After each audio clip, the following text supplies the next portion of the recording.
আমি জানি রাজ তোকে মরতে দেবে না, আর আমি তোকে বাঁচতে দেব না। আপনি যত নিষ্ঠুরী হন না কেন, আমাদের ভালোবাসার কাছে আপনাকে পরাজয় বরণ করতেই হবে। আর আপনার পরাজয় দেখে সবাই হাসবে, সবাই হাসবে। আপনার মতো অমানুষ, অত্যাচারী।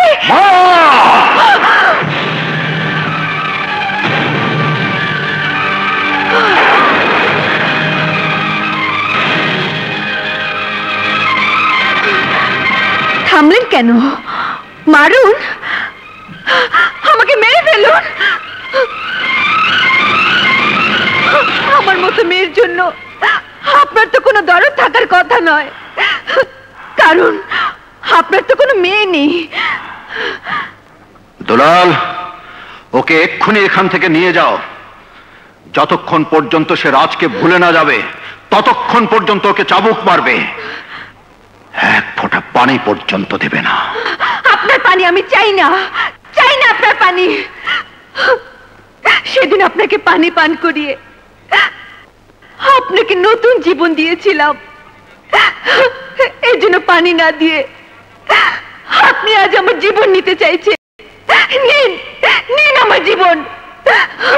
তবু আপনার কাছে আমার জীবন ভিক্ষে চাইবো না। আর আল্লাহ যদি আমাকে বাঁচিয়ে রাখে, তাহলে একদিন আপনি আমার দরজায় এসে আপনার ছেলেকে আমার কাছে ভিক্ষে চাইতে হবে, ভিক্ষে চাইতে হবে। ওকে এখান থেকে নিয়ে যাও।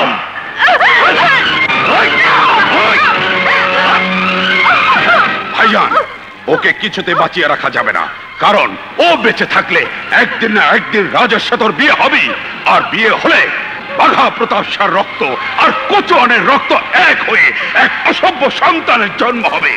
তাই ওকে মেরে ফেলা ছাড়া আর কোনো উপায় নেই, ওকে আজই মেরে ফেলতে হবে। চল। বাঘা প্রতাপ শাহ, আমার যদি মৃত্যু হয় তাহলে আমার লাশটা আমার বাবার কাছে পাঠিয়ে দেবেন, পাঠিয়ে দেবেন।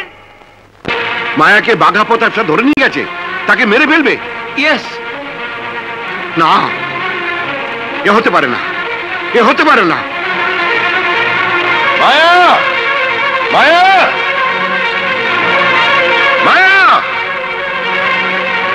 তুমি? মায়া কোথায়? বলুন, মায়া কোথায়?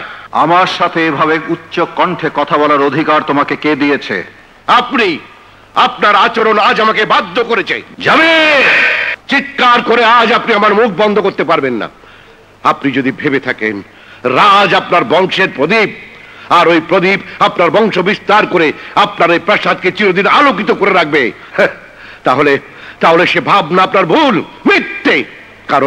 কারণ এই প্রাসাদে আপনি কোনোদিন বংশের প্রদীপ জ্বালাতে পারেননি, আর পারবেনও না।